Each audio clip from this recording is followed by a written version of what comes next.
libera aí, amiga. Eu? Mas o que eu tenho que fazer? Eu acabei de dizer que eu acabei de te mandar a solicitação. Está aí no teu Gente, Instagram. pronto. Aí! Agora nós já estamos juntos já já. Aí Não é? sim. Aí! Aí, Encheu a tela de peso agora. O não que foi? é? Sandra, aí quando Oi, acabar, quando termina essa live, a sessão encerra, aí ele pergunta se quer salvar no IGV TV. Aí você salva. Só precisa salvar, aí no título só coloca o seu primeiro nome que a gente Melhor coloca o lembrar no texto. final. Tá. Mas no Pronto. final eu lembro. Tá. Amiga, boa tarde. Boa tarde, Como é que querido. você está? Como é que está a vida aí, vocês salvos desse lance todo aí, ou mais bem salvos do que os brasileiros? Como é que você está aí? Você, Sandra Bello, como está? Primeiro, boa noite, quero agradecer a todos vocês por esse convite. Eu estou, assim, hiper emocionada. Desde ontem, foram lives, assim, que estão mexendo. E essa live tem uma importância, porra, histórica, pessoal, para mim. E falando no período de pandemia, eu, particularmente, né, estou bem, porque aqui nós tivemos o privilégio, né, que é um privilégio se a gente comparar com a situação do desgoverno, de desleixo desse usurpador do poder central da República Fed ativa do Brasil, com a presença desse miliciano. Então, nós tivemos a possibilidade de estar em casa, né, de fazer a quarentena. E, para mim, particularmente, fazer a quarentena não foi ficar 24 horas dentro de casa, porque eu moro num prédio que moro no primeiro andar, né, no primeiro andar no térreo, e tem um grande jardim coletivo. Então, eu poderia, né, podia sair ali, jogar um ping-pong, com luva, com máscara, levando gel, e a gente sem, assim, falar muito, a gente alternava as horas que nós íamos para o jardim. E no mais, como eu moro com uma pessoa mais nova do que eu, que é o Tiago, e estava aqui a Yamina também, no princípio, aí nós fizemos uma reunião, ou seja, quem vai à rua fazer as compras, quem vai. Né, como é que a gente vai gerir esse período de lockdown? Então, assim, os mais novos, né, iam às compras, quer dizer, iam no supermercado, e no princípio faltou gel, faltou papel higiênico, faltou papel toalha, porque foi uma loucura. As pessoas compravam tudo, mais de 30, 40 pacotes, a gente, 10 horas da manhã, chegávamos na drogaria ou no supermercado, não havia nem gel, nem papel toalha, nem papel higiênico, tudo que era produto de limpeza faltava. Então, teve uma intervenção, porque o acúmulo deixa algumas pessoas sem acesso. Então, as pessoas de maior grana, de maior poder aquisitivo, na sua ganância, arrastavam tudo. E depois foi normalizado. Só cada pessoa tinha o direito de comprar um álcool gel e dois pacotes de papel higiênico e papel toalha, enfim. E depois a gente foi redimensionando. Então, fiquei sem ver meu neto, sem ver meu filho. Como eu moro no primeiro andar, no térreo, eles vinham me ver pela janela, entendeu? Tem o acarajé pela janela, também teve neto e filho pela janela. Ficavam do outro lado da rua e a gente podia dar um alô e assim foi. Beleza, Sandra. Aqui a gente está, como você já sabe, né? Está uma bosta.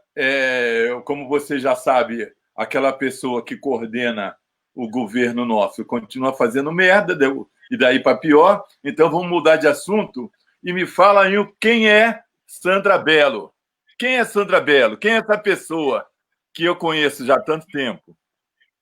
Poxa, essa pessoa, Sandra Bello, nasceu, né? filha de José Belo, de Ivone Torres. Ivone Torres foi empregada doméstica, né? Quer dizer, a extensão do escravismo no Brasil. E meu pai foi também um trabalhador, né? Mas na sua alma ele era um compositor, então ele vivia uma vida assim, tinha uma insatisfação dele, porque ele, na realidade, ele gostaria de viver da música. E pelo esforço deles, né, pela determinação, pude ir à escola, estudei numa escola, ganhei a bolsa, uma bolsa, então fui estudar na escola privada, aí meu pai conversou com a minha mãe e falou que aquela bolsa não era bom porque ele não estava a fim de criar cobra para picar ele, porque via as crianças da comunidade, né,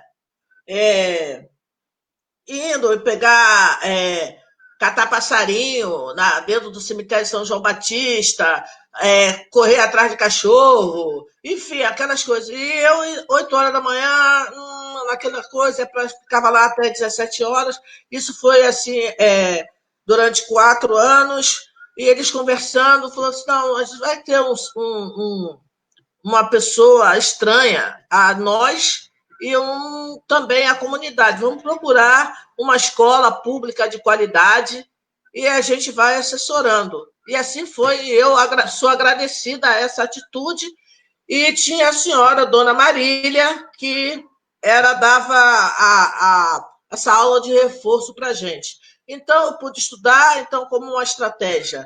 Eu fui fazer o 2º grau, mas não o 2º grau puro, eu fiz o normal, aí eu fui trabalhar numa creche na comunidade de Santa Marta, fiz o concurso para o município, fui trabalhar como professora primária, aí depois eu fiz vestibular para o direito, passei, comecei a estudar direito para ser advogada, uma coisa que eu queria, porque eu trabalhava na Pastoral de Favelas, no jornal, e era ligada à questão do assentamento de terra, à qualidade de vida.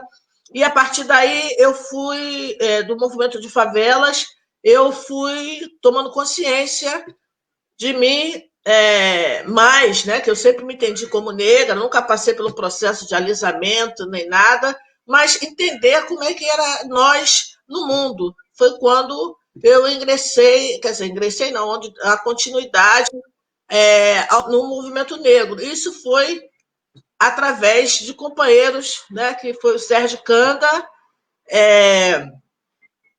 o Tomé, Vera Nery de Manguinhos, Paulo, Itamar, e Baltazar, Valmir, Milton, Claudete, nós todos éramos oriundos, né, de favelas. Então, nós nos constituímos amigos negros de favela e periferia. E, a partir daí, dentro da militância do movimento negro, né, eu participei do movimento, me compreendi como mulher, fui participar do movimento feminista, fui em 1985, fui escolhida do movimento negro, eu e Itamar, para representar a juventude no Festival de Moscou, internacional dos países socialistas, em Moscou, Mir, Druzhba Festival, e aí foi, né, militando no movimento negro, mas na ala sempre ligada às questões de base. E foi em 1900 quando eu conheci Sérgio, Vera Nery, essa primeira galera do movimento negro, né, de favelas, Marcelo Dias, Heloísa, Joana Angélica. Então, eles estavam formando na quadra da Imperatriz Leopoldinense um cineclube. E esse cineclube levava filmes para todas as comunidades, e tentava, né, já que não se podia ir ao cinema, então chamava as comunidades. A central era ali, era nessa quadra, depois ia para outra comunidade, depois ia para outra, e um dia, né, teve que ser uma homenagem ao Solano Trindade. E nesse momento, eu falei, quando eu tiver um filho, meu filho vai se chamar Solano Trindade, porque quando eu conheci a obra foi uma paixão imediata e também foi uma posição. Nós temos também que saudar os nossos, né?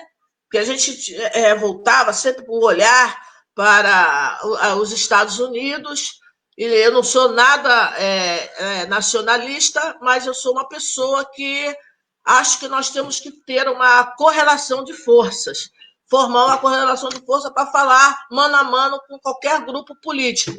Nós somos uma força. E, nesse sentido, foi que falei, vai ser Solano Trindade. E não sei, mas dentro de mim, eu até fico um pouco assustada, porque antes de ficar grávida, parecia que eu já sabia que ia ser um menino. Então, é muito especial, entendeu? Quando eu, em 1982, no dia 24 de novembro, nasce o garoto lá, com 4,5 quilos, todo cabeludo, foi um vai e vem, porque falaram que eu tinha que fazer a cesariana, aí volta, aí queria que eu raspasse cabelo, raspasse as partes íntimas, eu falei, não vou raspar porra nenhuma, porque o moleque vai nascer, vou ter que ter o cabelo com outra coisa, aí aquele pandemônio dentro do hospital, né, da maternidade. E naquela época também a maternidade era gerida pelas feministas que tinham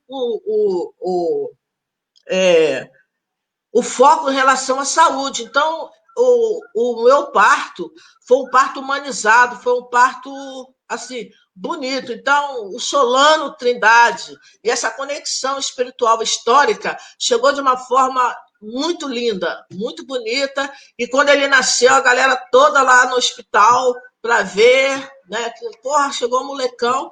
A única coisa que teve problema foi que na hora de registrar também foi outra luta, que não, Solano Trindade não pode, porque já tem Solano Trindade, já tem isso, já tem aquilo. Eu falei, não, olha, e eu estava no hospital, aí eu falei para ele, ó, vai lá, fala lá, velho, eu não posso sair daqui agora.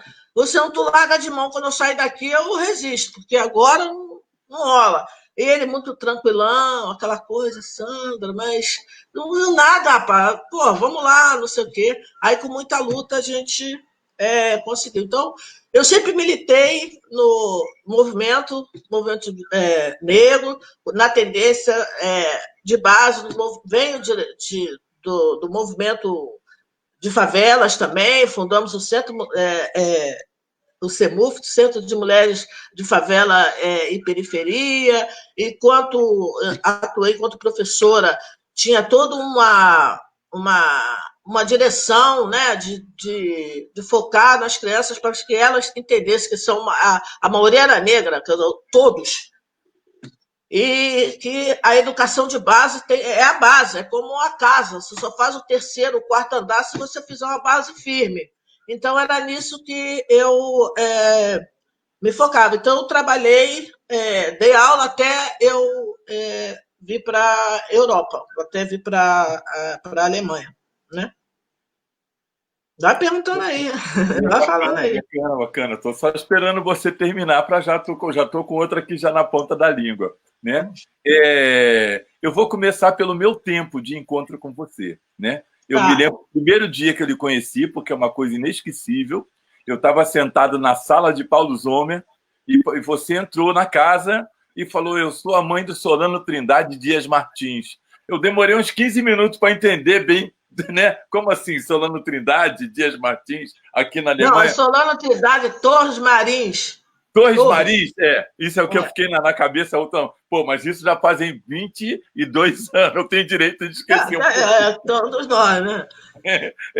E aí, eu fiquei tão surpreso, né? Eu me lembro que eu chorei, e aí a gente ficou conversando, e ficamos muito amigos, né? E aí eu comecei a conhecer você, né? Aí comecei a ter você na parte da minha vida. E o outro lugar, e esse lugar eu gostaria que você falasse sobre, né? Primeiro porque foi o pontapé inicial do trabalho do Revista do Samba Internacional. Foi o primeiro lugar que a gente tocou na Europa e também foi o lugar em que a pessoa que produziu o nosso disco assistiu o show no Revista do Samba. Então, eu queria que você falasse da fundação e da morte do Muvuca, que eu acho que foi uma das maiores perdas que Berlim já teve, que eu achava aquele quilombo, né, que o Muvuca já era um quilombo, né, e eu acho que, mais que o Favela Chique de Paris, a verdade do Muvuca era muito maior, né, porque o Favela Chique de Paris ele tinha o mesmo precedente, né, o mesmo desenho, o mesmo pensamento, mas ele era gerido por franceses, né, por pessoas brancas. E o Muvuca não, era uma favela numa capital europeia gerida por negros. Eu queria que você falasse da fundação, da vida e da morte do Muvuca. Eu acho isso importantíssimo. O Muvuca ele estava instalado no coração da esquerda, né, berlinense. Então, um dia eu passei, não sei por que eu fui lá, e eles estavam, era na época o X, né? E eles estavam lá com uma plaquinha dizendo que não iam estar mais ali, que iam interromper o projeto, mas que eles estavam procurando grupos que tivesse uma ideia, né, tivesse uma posição de esquerda, progressista, e que não tivesse fins comerciais, e que para participar do edital. Aí eu falei assim, pô, aqui já está. É agora. Aí eu falei com. Sandra, deixa eu te Oi? interromper. Explica primeiro para a galera o que é o Muvuca, né? Que eu falei, mas eu não falei o que era, né? Então, se você puder já falar o que era antes, né? Assim. O projeto Muvuca, ele foi um projeto, assim, um coletivo. Nós éramos eu, Marli, Catarina, Adalto, Uta Steger, já falei a Marli, Cristina, Vivian, a Cris, Ega, numa segunda, Zena, Carla, passou por várias fases. Essa primeira fase foi Sandra, Marli, a Cris, Adalto e a Catarina, que, na realidade, eles também deram aquela força inicial, mas não ficaram. E o Muvuca, ele, dentro daquela possibilidade de estar naquele espaço, o projeto Muvuca foi o seguinte, um projeto que de uma perspectiva a partir do imigrante, a partir da pessoa negra, principalmente, uma tentativa da diversidade e do respeito às diferenças, porque naquela época, ou para você não ser aceito, você tinha que quase virar um alemão para dizer que estava integrado. E o projeto Muvuca, ele foi exatamente o contrário. E nós escrevemos o projeto. E um dia eu chego em casa e está na secretária eletrônica, um lugar grande, 450 metros quadrados, né, com cozinha, com tudo, e palco, né? E dizendo que nós fomos aprovados. Mas, anterior a isso, tinha outro grupo. E o grupo quis que a gente se fundisse. Aí eu falei, não, cara, deixa a gente experimentar. Se a gente perder, perdeu. Se não perder, não, mas assim a gente vai ter a possibilidade de garantir a vitória. Eu falei assim, não, você está pensando na sua vitória. Porque se você quer fazer uma coligação conosco, é sinal que você está vendo a possibilidade da nossa vitória. Então, a gente quer ter o direito de perder ou ganhar, mas conosco. Nós temos esse direito. Aí, tá bom, eles recuaram e apresentaram o projeto deles, nós apresentamos o nosso e fomos vencedores. E, a partir daí, foi alegria e sofrimento também, porque a gente estava ali 24 horas quase, e a cidade toda se envolveu no Muvuca, no sentido de participação disso, e nós nos constituímos como uma GmbH, pedimos aconselhamento ao outro grupo, o grupo anterior disse, nós não tínhamos fins lucrativos. Eu falei, nós não somos comerciais, mas lucro nós temos que ter para poder pagar o pessoal, porque nós não temos família por trás bancando a nossa revolução, né? Então, a gente tem que bancar isso. E, nesse sentido, deu certo, né? Deu certo. Só que nós tivemos problema, porque era, né, nossa tendência anárquica também, e administrar aquele mundão com aquela gama de gente que passava ali todos os dias. Então, na realidade, nós não fraquejamos, né, como muita gente acredita. Nós tínhamos uma dívida, então nós falamos assim, nós vamos optar para pagar o financiamento, que é o imposto. E com o pessoal, que é o QG da esquerda, a gente podemos a todo tempo sentar e conversar, na medida em que se constatou que nós sabíamos que era um grupo de esquerda, que está pensando no imigrante, que não é antifascista, anti-isso, mas não suportaram os nossos altos e baixos. E um dia votaram na reunião contra nós. E dentro do projeto, os únicos que ficou com a gente até o final, até o último instante, foi o FDCL e mais um projeto. Os outros votaram para que nós saíssemos, porque nós não caminhamos na linha, né, reta de uma vida e de uma esquerda ou de uma anarquia eurocentrada. Essa foi assim.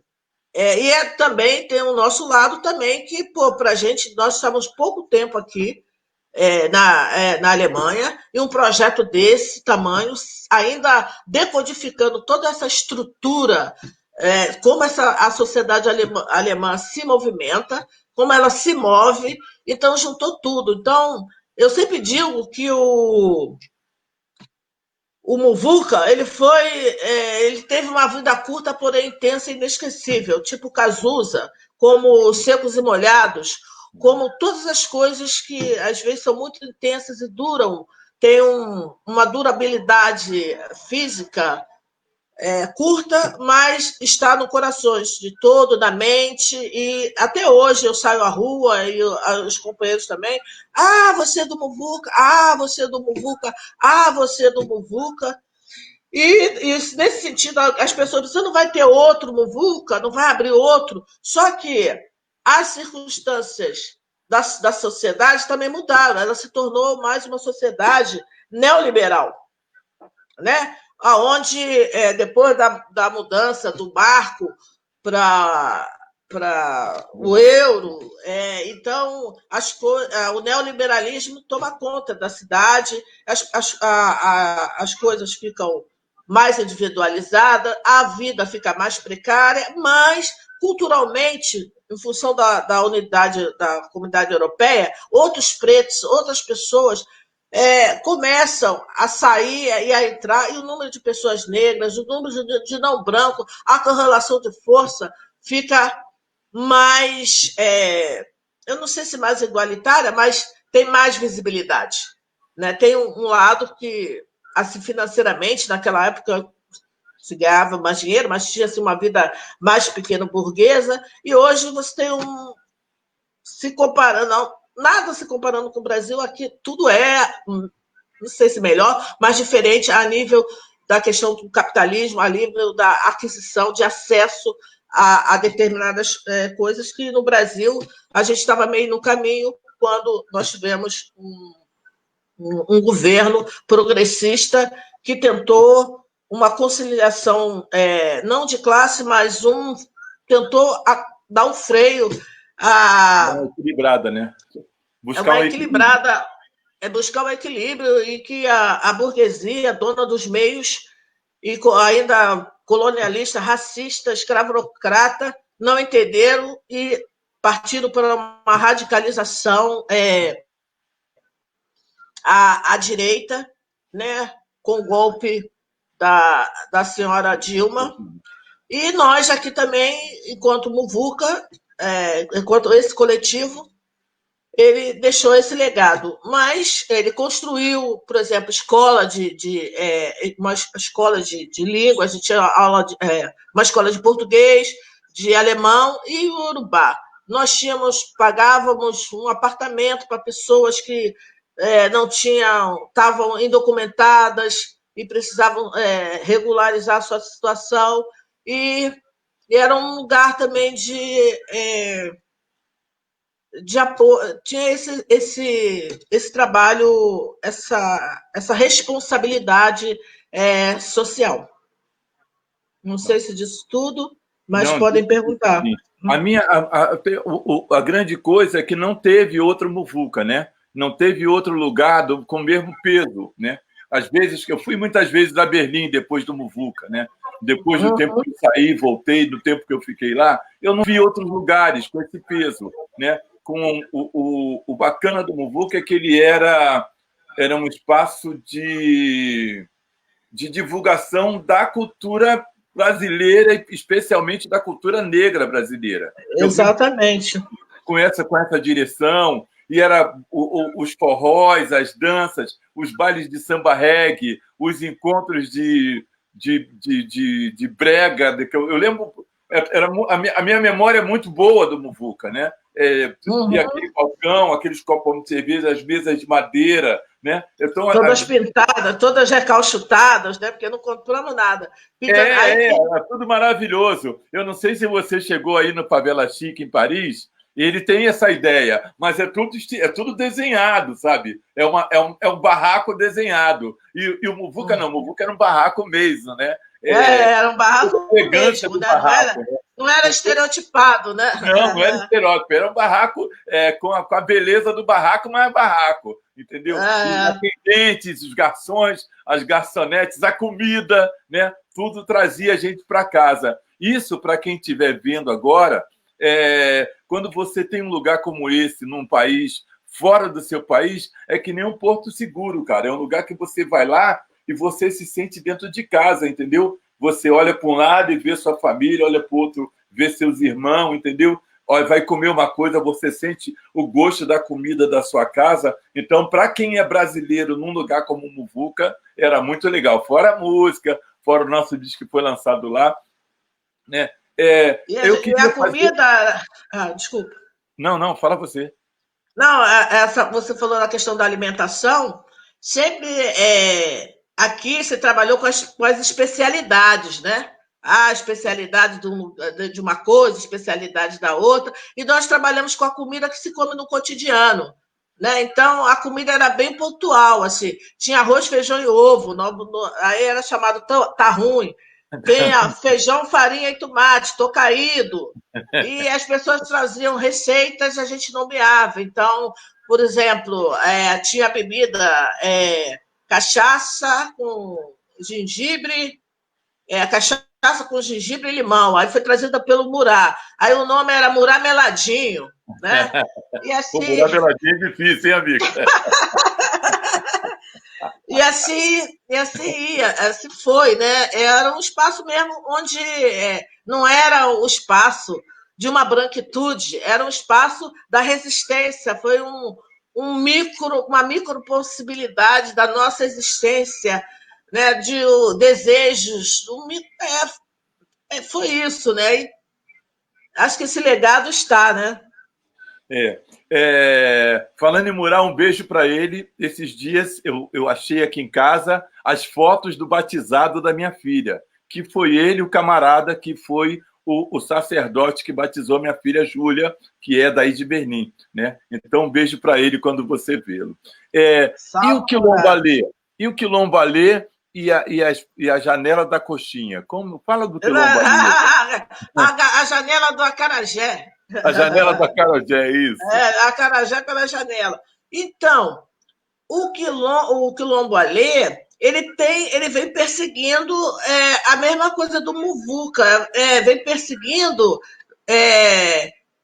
a minha posição em relação na vida, entendeu? Então, qualquer lugar que eu esteja, vai acontecer alguma coisa, entendeu? Então, meu filho cresceu e a casa é relativamente grande, tem um quintal enorme que dá para fazer muitas coisas. Então, estava sempre tendo encontros, aproveitava esse espaço para fazer palestra, passar filmes, e foi através da alimentação. E a ideia do Quilombo Alê surgiu, a gente chamava até então de Auslanda da Birosca, Auslanda é estrangeira, a Birosca do estrangeiro. E foi ano passado, quando veio a Doralice e como é o nome dela? Esqueci agora. A Bia Ferreira, e elas vieram a Berlim e nós fizemos um encontro de mulheres negras, e esse encontro foi aqui. Então, estava presente Marisa Lobo, a Musa, a Carla, Jamile, vários expoentes de pessoas negras que moram na cidade e que atuam também. E também tinha mulheres brancas, também queriam bater o papo com elas. Então, esse tempo foi dividido. A Ruth também, enfim.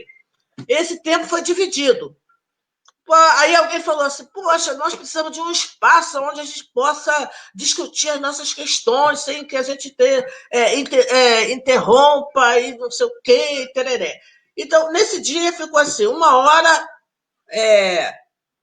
as mulheres brancas conosco, depois elas saíram e depois nós ficamos o resto do tempo com a Bia Ferreira. Então, dessa reflexão, surgiu a ideia, né, de o quilombo, aqui é um quilombo, por quê? É um lugar de aconchegar, que as pessoas podem chegar e pessoas vêm do Brasil, ficam aqui um pouco. As pessoas não precisam ter cerimônia também para ficar aqui, então a gente usa esse espaço, vamos dizer, na mesma perspectiva do que foi o Muvuca no micro, entende? E assim vai. Então, a mesma coisa, a gente tem agora, nós temos um site, nós já recebemos várias pessoas, movimentos do Brasil aqui, né, lá no quintal. Quando você esteve aqui, nós fizemos a quilombagem aqui dentro, né? Você tocou, cantamos, dançamos, fizemos aquela roda. Me matar, né? Apesar de que tentou me matar quando teve um momento, gente, que ela falou assim: vamos lá, agora nesse momento vamos fazer a capoeira do Vitor com Caracu. Quer dizer, era a minha morte, era o final. O último dia na Terra. Né? Ainda bem que o Caracu gentilmente fala assim: não, obrigado. E o Caracu, né, é um dos grandes, assim, apoiadores, fundador também, vamos dizer, é o bração direito, né? Assim, ele está para todos os momentos, né? E é isso. E agora, assim, temos, a partir do Quilombo, né? Nós criamos também uma plataforma de cinema negro chamado Berlim Negra, né? Que teve a sua estreia em fevereiro, antes da pandemia, que quer ser um espaço. Que quer ser um espaço de mostra de filme da diáspora internacional, mas priorizando a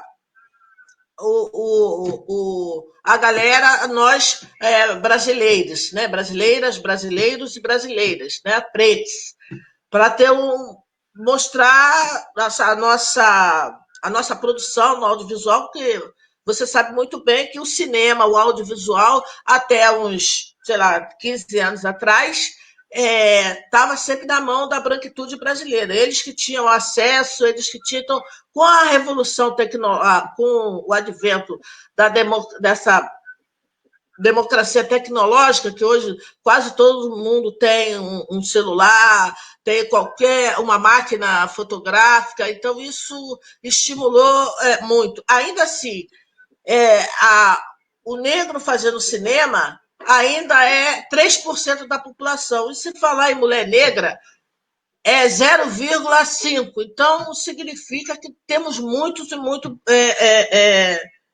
por fazer. E o Berlim Negra ele vem querendo ser mais uma ferramenta para a visibilidade do audiovisual feito por pessoas negras no nosso país.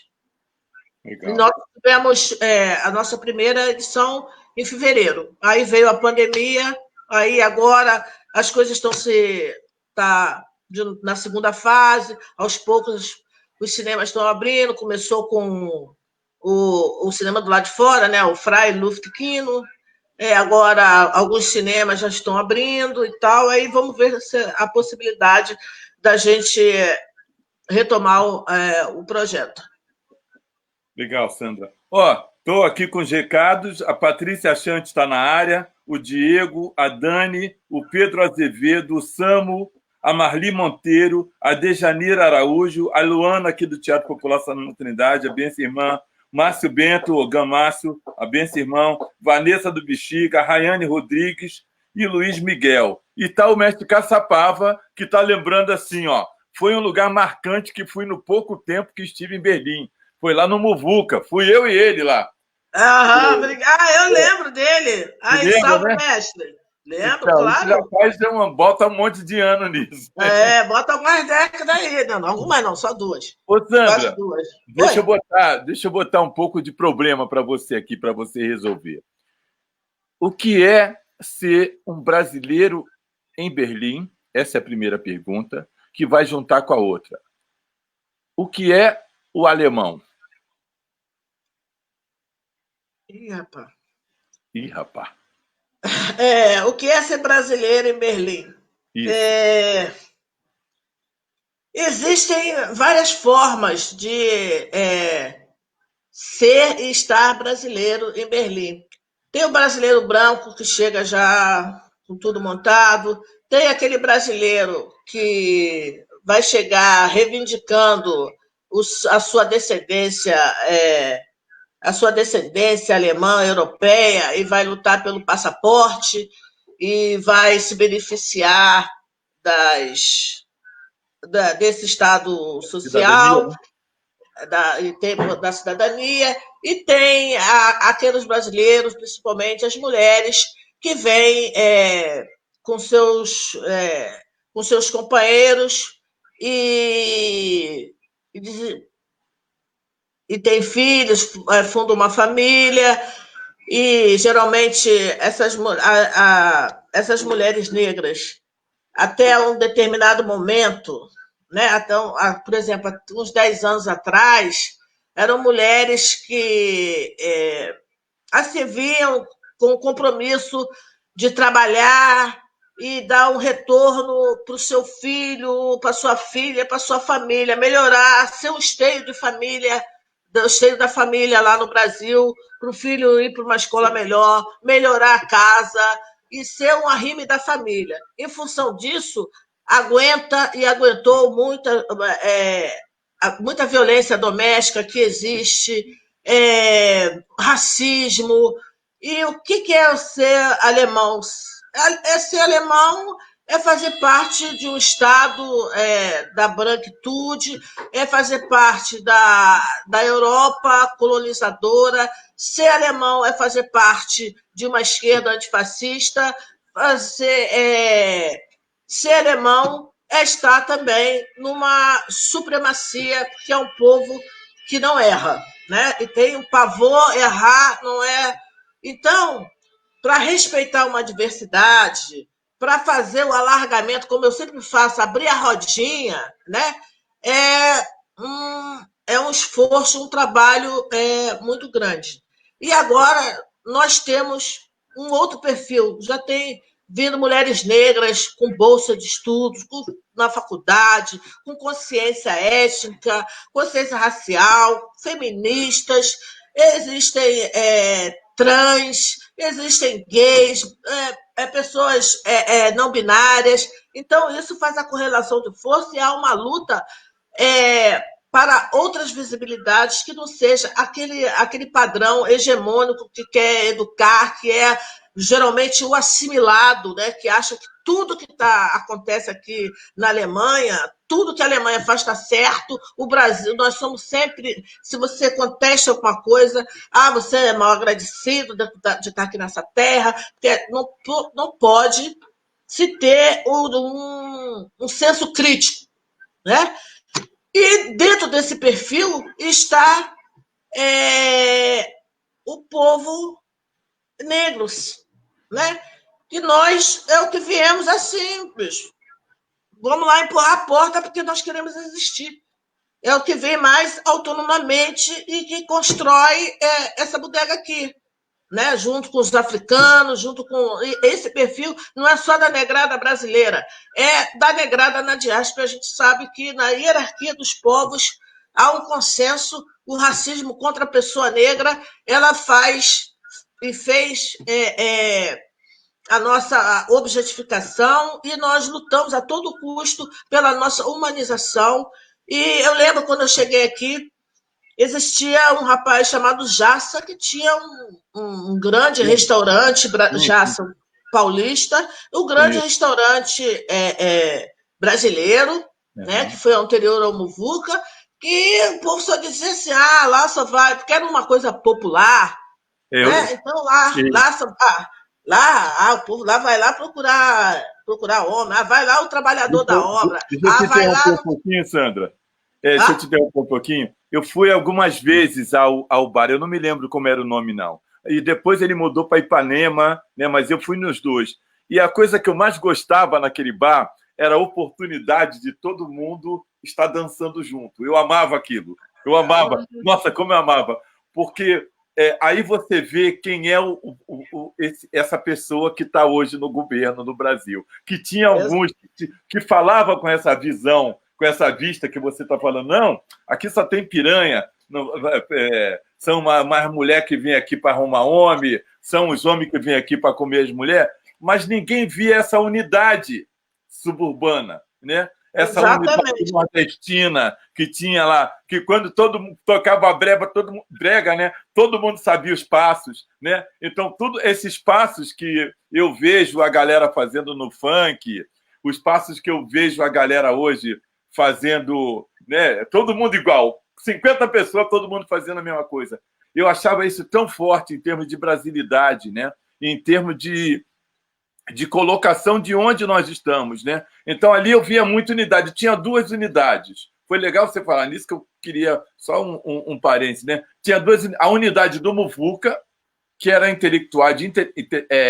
a comunidade intelectual, e a comunidade do Bar do Jassa, que era a comunidade não intelectual. Mas os dois representavam muito bem a comunidade brasileira. Continua. Exatamente. Aí, não, então é isso. O Muvuca, ele tinha né, a gente tinha como você falou, uma intelectualidade, uma posição política, e as pessoas que frequentavam, que era acabava sendo a mesma coisa, as mesmas pessoas, as pessoas trabalhavam e no final de semana queriam curtir e não fazer o mal. Como cidadão brasileiro, não tinha. Quer ter folga, quer curtir a vida, porque trabalhavam na obra, porque trabalhavam como doméstica, porque trabalhavam como camareiras de hotel, né? E isso era mal visto. E também era a branquitude, as pessoas não aguentavam ver o negro, né, sendo boss, né? Gerenciando, né? Gerenciando não, empresário, um empresário. Ele foi... Aí, anterior ao Jassa, o paralelo, também teve um quilombo, mas era gerido também mais por pessoas brancas, progressistas, e com poucos negros. Inclusive, teve uma pessoa negra chamada Iberê, que era um músico negro que cometeu suicídio, não foi esse? Exatamente. E, nesse sentido, eu sempre converso com a Nilda, que eu gostaria muito de saber quem foi ele, resgatar, porque é isso também que a gente tem tratado, né? Nós agora, né, estamos com uma rede de mulheres negras na diáspora. A gente quer fazer uma correlação de forças e saber quem somos nós, quantos somos, fazer um banco de dados para saber sobre a migração negra, porque isso não é, a gente ainda não tem estatística nenhuma. Por exemplo, ontem eu participei de uma live sobre a questão do acréscimo da violência doméstica, né, na pandemia. Aqui também, eu ontem recebi vários telefonemas de mulheres que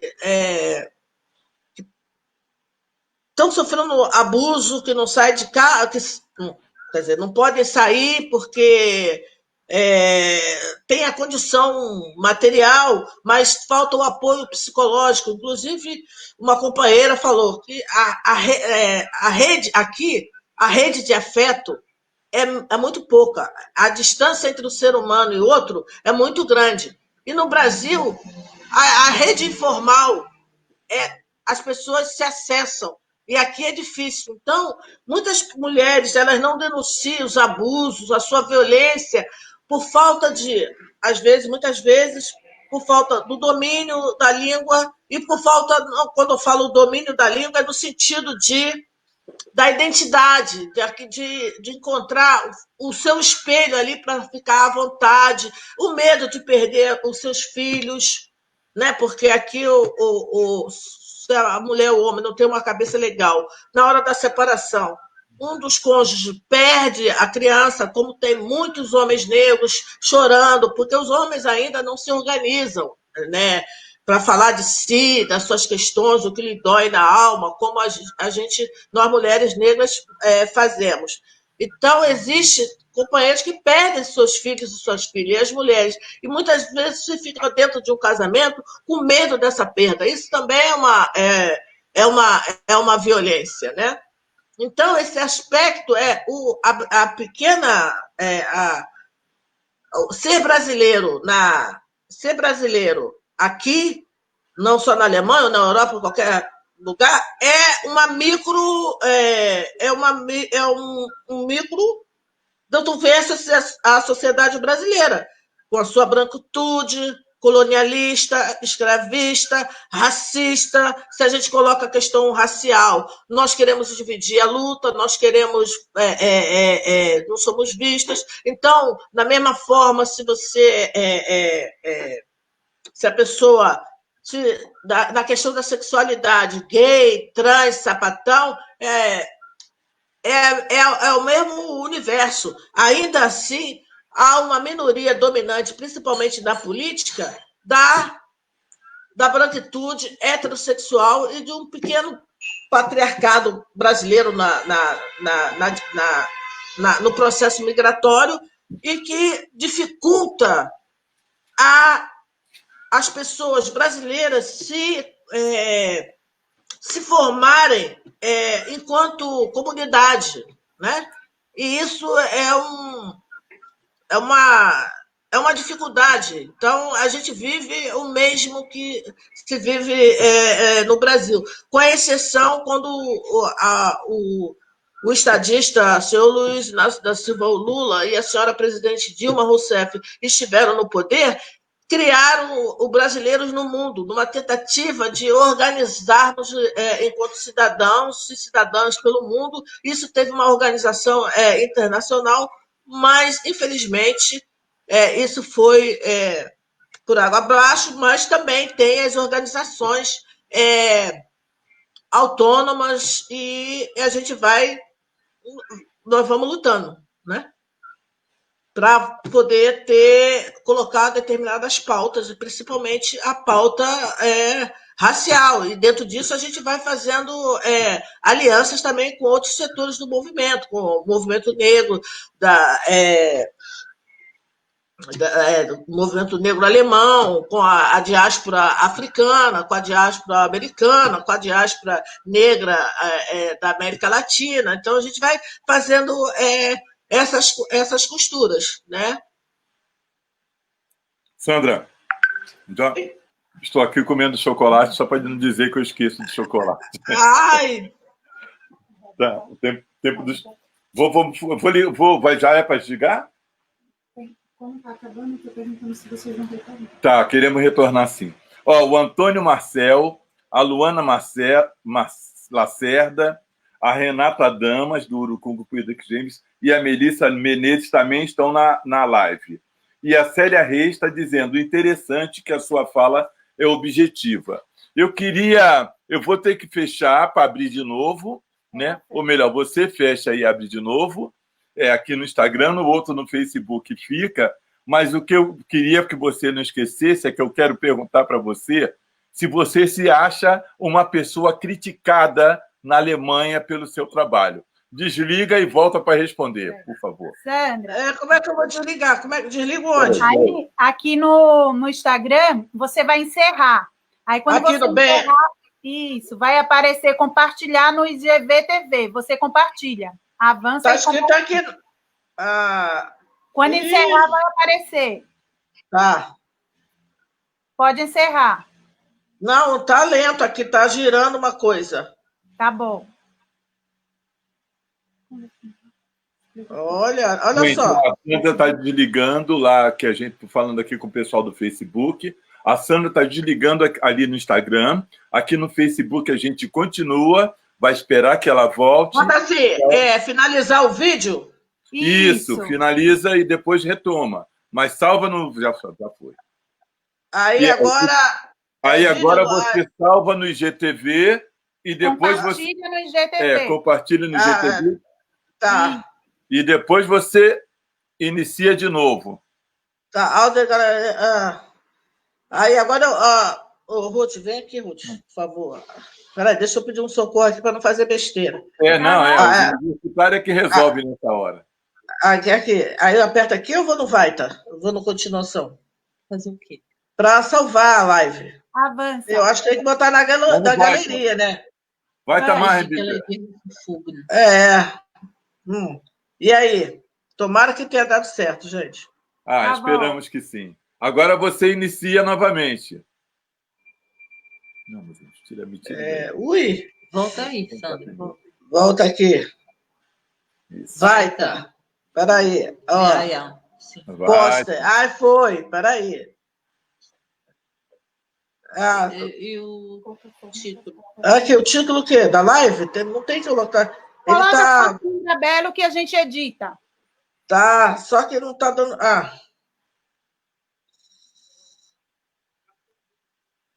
Posta. Botei, agora foi. Aí, sai. Começa tudo de novo, amiga. Para aí que ele tá indo. Tá carregando.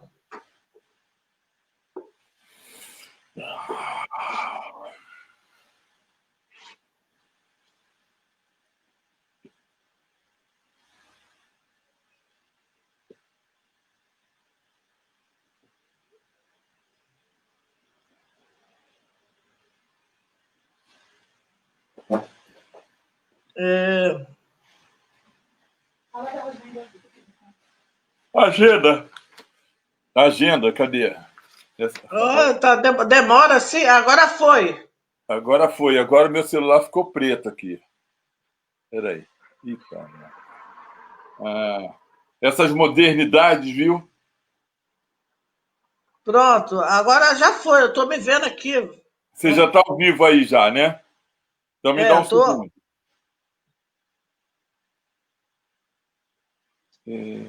Baixada Berlinense.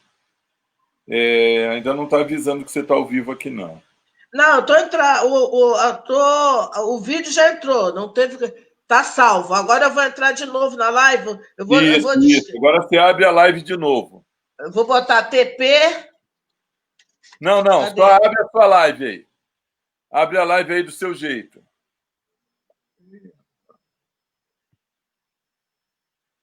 Mas aí tá. Abri. Abriu? Aí quando você disser quando disser aqui que está vivo, eu vou me convidar. Tá aqui live. Tubichat live. E agora? Aí não sei. Você não está live ainda aqui, não. Mas o que eu faço? Eu sei lá. Pede ajuda à universitária aí do lado. Aí, ô, Ruth, a Ruth porque eu não sei navegar no Instagram. No mesmo lugar que você fez para iniciar aí a conversa da gente. Então, eu fiz isso. Então, peraí, deixa eu sair e entrar Olha, de novo. Olha. Não. Tá, eu vou entrar aqui e te convido. Tá. É que você, quando eu entro, você fica preta. Ah, vai. Eu estou vendo aqui, TP Solano Cidade, existe. Agora eu estou entrando ao vivo. Eu estou ao vivo aí, vê se eu estou ao vivo. Tá, não, porque não tá, a tela não está dividida. Não. Você tem que entrar, aí eu te convido. Mas entrar onde, gente? Tem que apertar o quê? Isso que eu não sei.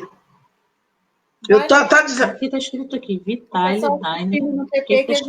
Aqui, nós tá aqui, Live Drama.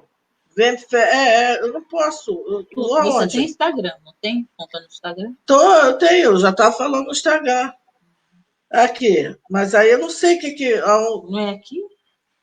Aí? Não? Aí é para mandar, partilhar. Tá, eu vou sair, Dani. Tá, peraí. Link não.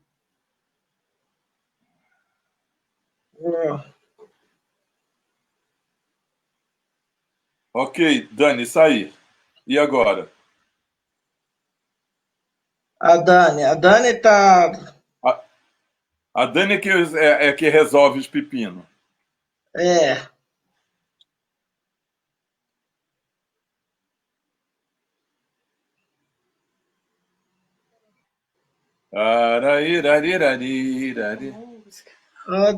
Eu tenho que sair para onde, hein? Onde a gente aperta aqui, Ruth? Para sair? Não, para ele poder entrar, para ele me chamar. Achei você, Sandra. Ué, achou? Então. Achei. Isso. Agora entrei. Eu já estou aqui. Ó, agora eu solicitei. Agora me libera aí. Me libera aí. Esse liberar aí que eu não sei. Tá. Live, tá liberado. Aê! Tá liberado. Agora ele tá falando para eu esperar você. Aí, agora é tu. Aê! Bom, agora que você está de volta, vamos esperar um pouquinho para o povo entrar, né? E aí eu queria retomar aquela pergunta, né? Se você se considera uma pessoa criticada na sua postura como brasileira e na sua postura como cidadã, não cidadã alemã, mas como cidadã imigrante alemã.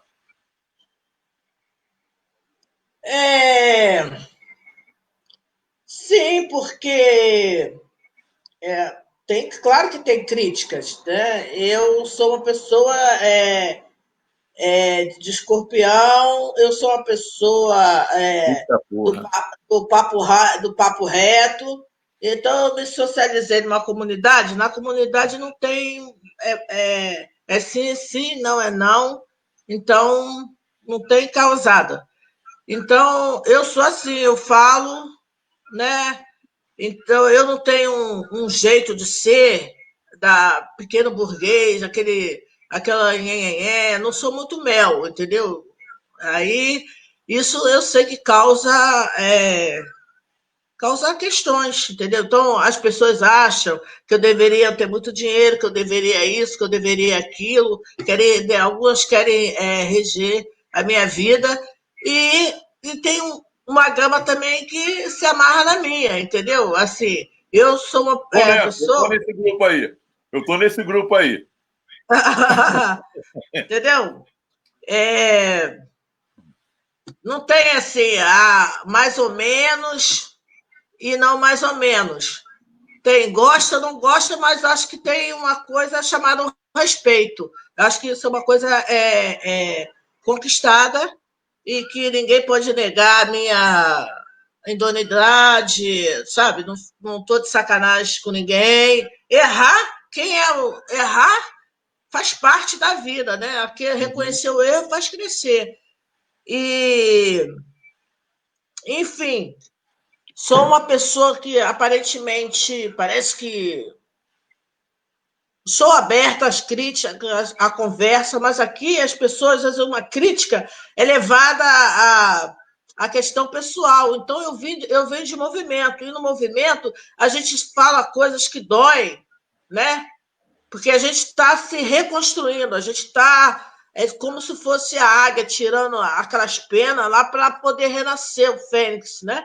Então é isso. Então você tem que lidar com a verdade. Por exemplo, nós pretos, nós saímos da condição de objeto do chororô para ser sujeito da nossa luta. Nós só conseguimos fazer isso quando a gente faz uma autocrítica conosco, quando a gente faz uma reflexão, quando isso é um processo contínuo. Então, muitas coisas, o que eu falo, ainda são consideradas tabu ou são consideradas ofensas, entendeu?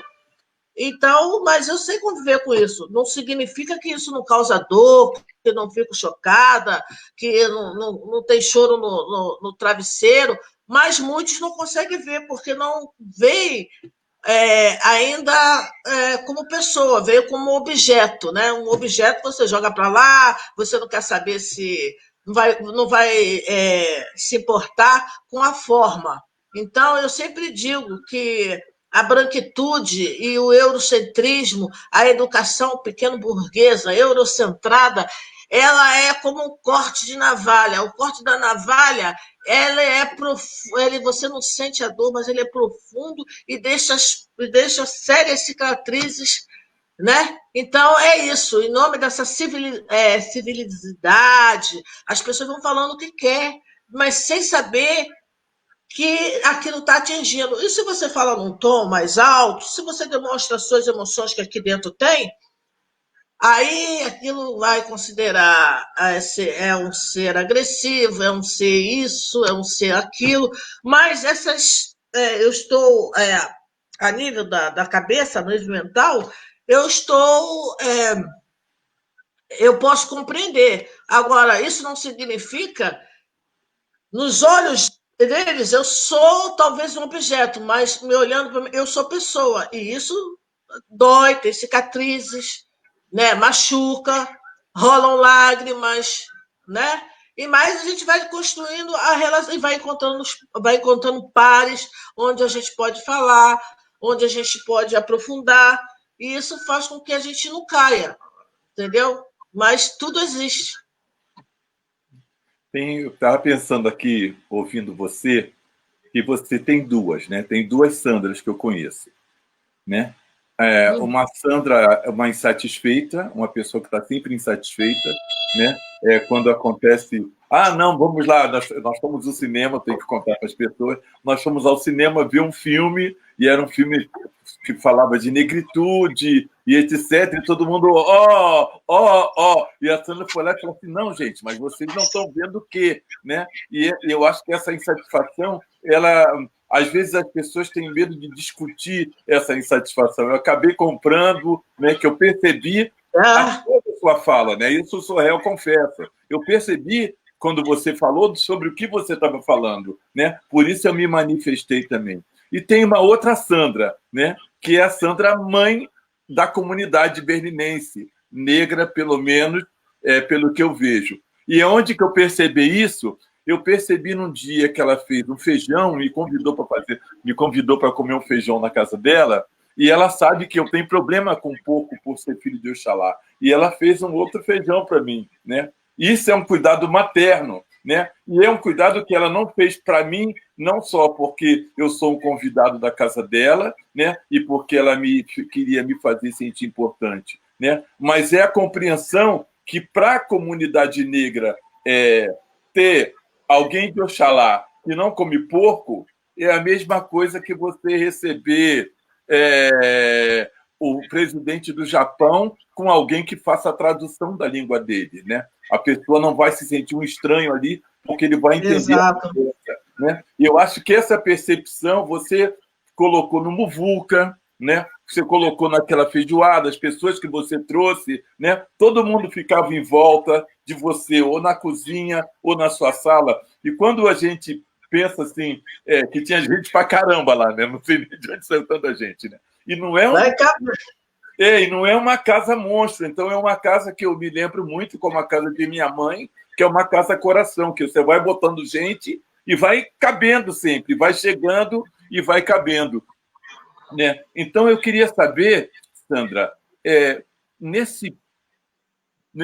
nessa visão de mãe, nessa visão de insatisfeita, se você um dia pensa voltar a morar no Brasa. Eu penso sim, e já fiz 3 voltas, né? 3 retornos e voltei.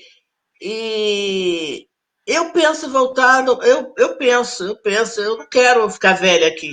Isso eu tenho certeza, entendeu? E se eu tivesse só, não tivesse o meu filho, que já está tão adaptado aqui, acho que eu já teria voltado, né? Porque, na maioria das vezes, meu coração se apaixona por quem mora aí, entendeu?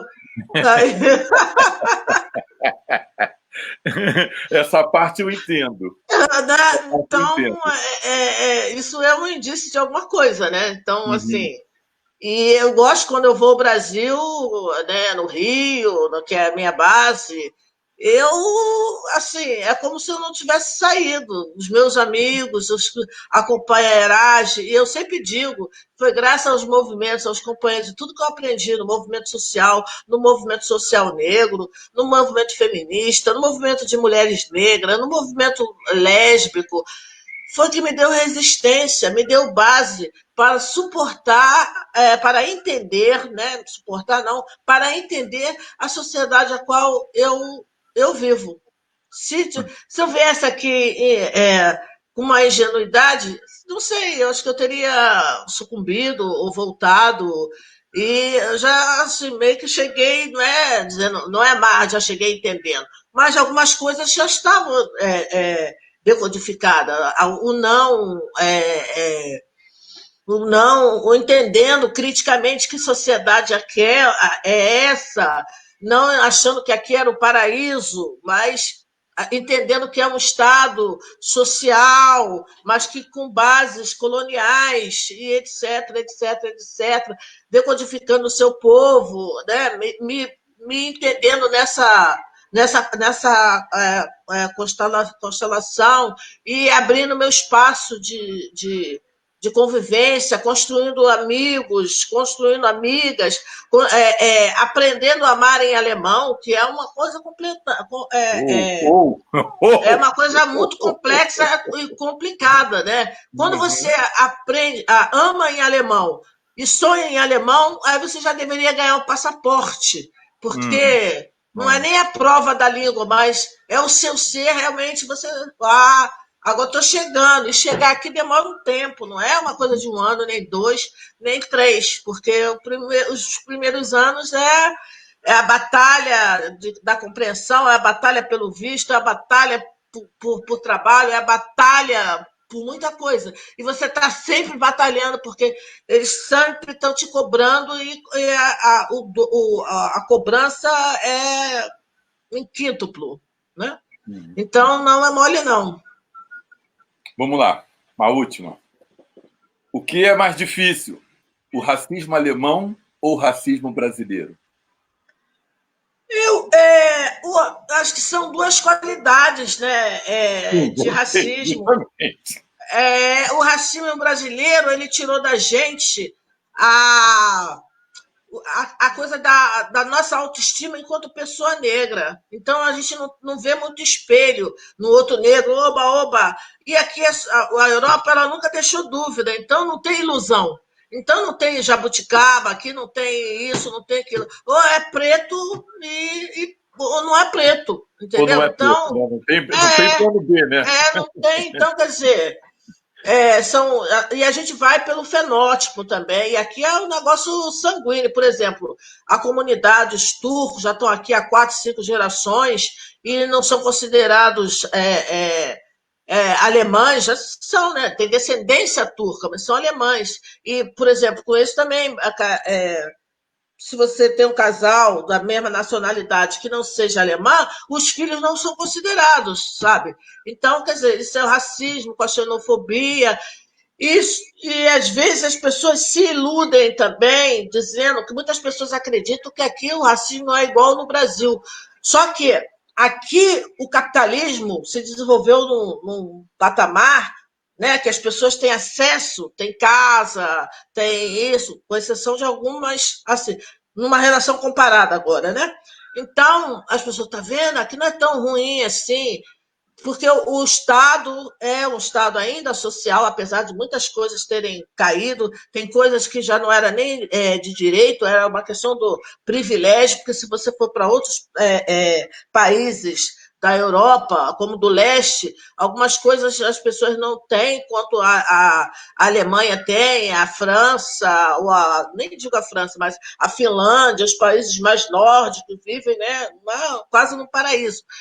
Então, esse racismo, ele vem do sanguíneo e não deixa dúvida. Olha, o bonito é o branco, nós é que sabemos, nós é que fazemos as histórias, nós é que dizemos como é que tem que ser, nós é que isso, nós é que aquilo. Então, ou você tem uma parte que se adapta e as outras lutam, né? Para dizer, não é assim.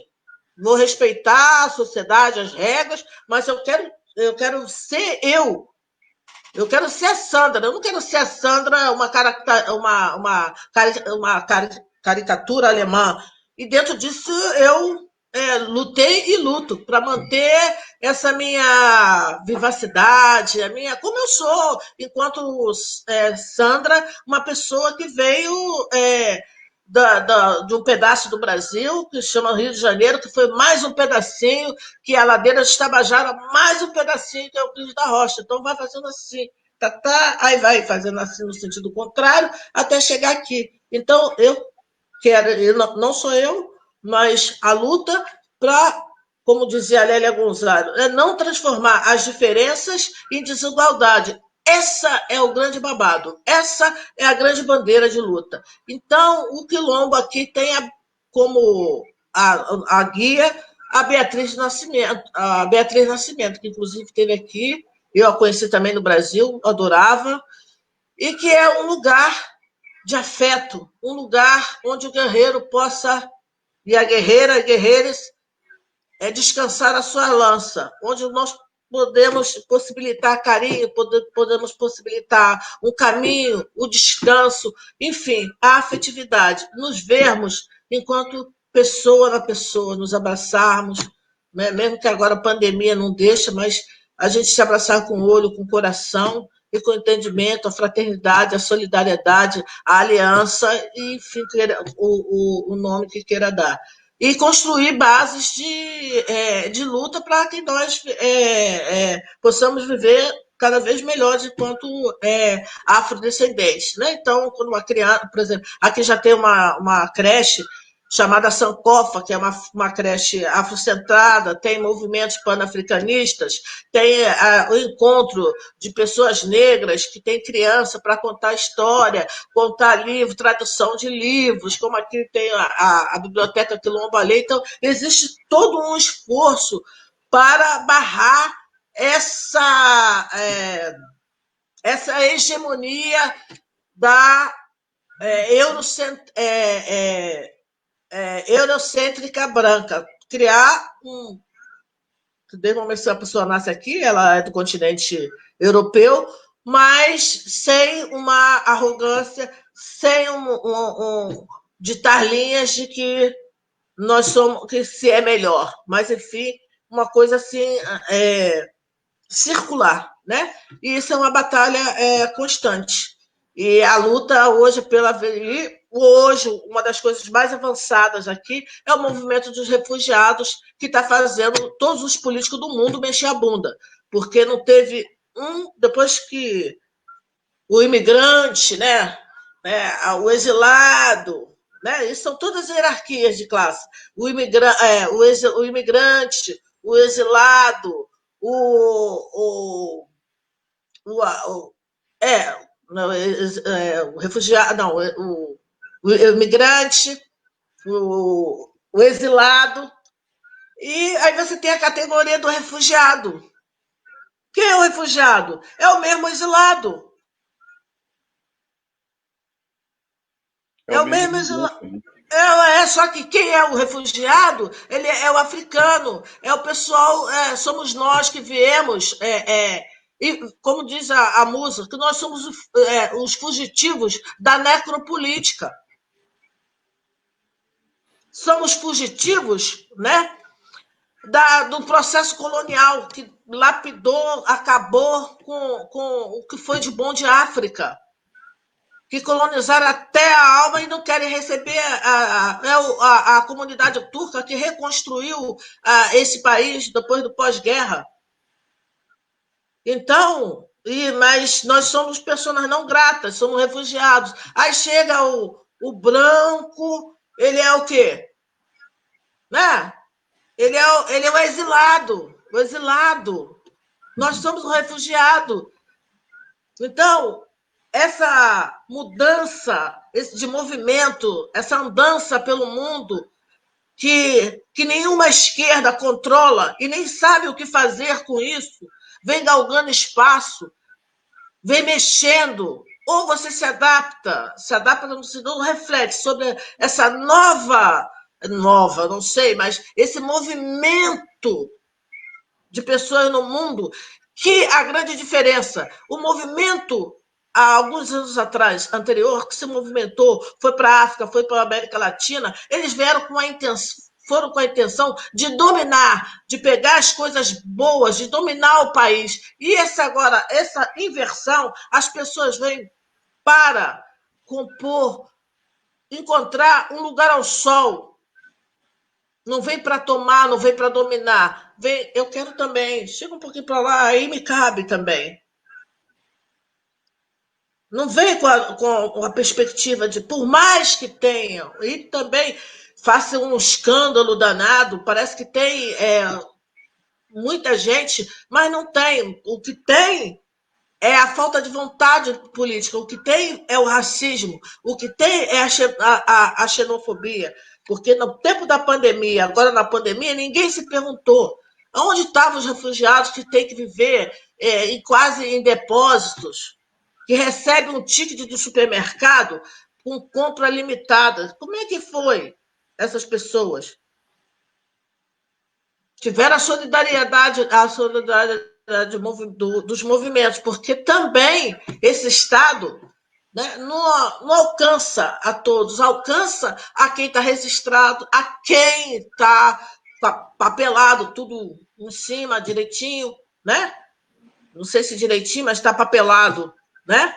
Então, são essas reflexões que nós temos que fazer. Então, o racismo ele não reconhece fronteira. Ele tem táticas diferentes, de acordo com a região que você está.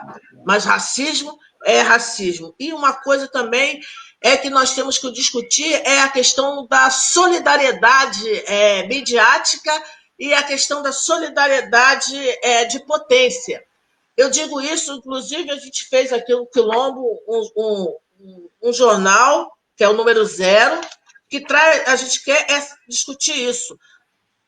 Sem negar a solidariedade, sem negar a internacionalização da luta, mas por que quando acontece casos similares no Brasil, que acontece a toda hora, essa solidariedade internacional não vem, mas nós somos o que estamos sempre prestando a solidariedade, mas nós não somos solidarizados. Então, há dentro disso uma hierarquia de povos, uma hierarquia que isso a gente tem que botar na pauta para se a gente quiser realmente internacionalizar a luta contra o racismo, porque senão um lado do continente vai dar as ordens, né? E a ordem não tem que ter um lá, tem que ter, está acontecendo no Brasil, está acontecendo na América Central, está acontecendo ali, está acontecendo lá. Então, é o que eu chamo o poder do povo preto, é a construção dessa correlação de força para a gente combater o racismo e a branquitude, ela tem que pensar nela enquanto a sua posição no mundo de privilégio e de poder. E não é uma coisa universal, assim, isenta de... Então, é assim que eu penso, assim, que é um momento de... Eu acho que não há democracia, não vai existir nada, se não discutirmos a questão do racismo. Discutirmos não, porque nós já viemos discutindo há muito tempo. Os brancos tomarem para si a luta antirracista. E tomar a luta antirracista não é paternalizar nem nos maternalizar. É botar o dedo, em vez de fazer assim, botar assim, ei, quem somos nós nesse globo? Entendeu? E abrir caminho, e sair do caminho para poder passar, para a gente se encontrar em pé de igualdade, com o pé da igualdade a nível da estrutura material, educacional e de pessoa, e a gente tem que chegar a esse nível. E, logicamente, com todo respeito às diferenças. E eu sou uma pessoa que eu me coloco sendo socialista, né? Porque eu não saio da minha casa para defender a democracia. Porque essa democracia é uma mocinha branca que mora em Ipanema e não vê... É uma menina mimada que vai até um determinado ponto e vai pensando um pouco de cada um de nós, mas não abre para uma tomada mesmo, para uma igualdade. Então, a democracia ela já nasce mesmo baseada na diferença. Então, gente é gente. Então, eu parto do princípio que o número de maioria não pode oprimir uma minoria. Ou a gente desenvolve um sistema que tem que caber a todos e todas e todos. Tem que. Claro que não vai, mas essa discrepância no mundo não dá para... Nós somos maioria no mundo, eu sou maioria no Brasil, nós somos maioria em África, Ásia, do leste europeu, América Latina, América Central. Como é que pode nós sermos dominados por isso tudo, com muita guerra em nome de uma democracia? Então, eu venho refletindo muito sobre isso e venho agora assim, acompanhado mesmo os movimentos ditos periféricos, que eu detesto isso, porque o centro não é o centro, né? Então, o centro depende de onde se está. E que vem construindo aí um terceiro olho, porque a política que a gente vem desenvolvendo é uma política viciada, seja ela de direita ou esquerda, e a gente tem que repensar os vícios, esses milhões, essa representatividade, a falta de autonomia, resgatar as organizações de base, as organizações da sociedade civil, e a galera que está na universidade, a juventude, não ficar rotando só que está na universidade, mas colocar o seu saber como cidadão em um processo de transformação, de aliança, para a gente mudar essa conjuntura aí, porque eu sempre digo, nós somos... O colonialismo não pode continuar ganhando. Querida, eu vou travar aqui a nossa conversa, porque eu tenho que correr. Antes eu vou ler uma poesia que eu fiz, eu nunca faço isso, mas é uma poesia que eu fiz por causa de uma menina, que você deve saber quem é, de Caxias, que ela falou justamente que ela localizou a periferia e o centro, né? Eu só lembro que era de Caxias e era uma jovem. Ela pode ser, não sei quem era. Então, mas eu escrevi isso aqui, ó. Periferia. Ela tem dreads. Hã? Ela tinha dreads. Acho que tinha. É a Jussara. Jussara? Depois eu vou procurar ela direito. Aí eu escrevi assim, ó. Periferia para o meu povo é o centro, é a praia do Leblon. A poeta já dizia, tô de acordo e aperta a mão. Minha casa é na Baixada, ando a pé, pego o trem e lotação. Periferia, para mim, é o centro, é a Praia do Leblon. Baile funk em Marechal, Madureira, Meia, São Cristóvão. Sou partido na Portela, sou pagode e salgueiro de coração. De Janeira da Serrinha, Caboclinho é jongo na palma da mão, periferia para mim é o centro, é a Praia do Leblon. Sou Quilombo, sou Candeia, Clementina, Aniceto, Paulinho e João. Sou menino da Mangueira, lá na Estação Primeira é minha última estação. Periferia para mim é o centro, é a Praia do Leblon. Praia da Barra, Ipanema, Botafogo, High Society, Scott Moe Chandon, é finesse, é trechice, é trechique, elegância, fica para quem é patrão. Periferia para mim é o centro, é a Praia do Leblon. Então eu me permito fechar com essa poesia e passar para você a sua saideira, a sua despedida. Muito agradecido por participar do nosso festival. Você foi linda, esclarecedora, inovadora.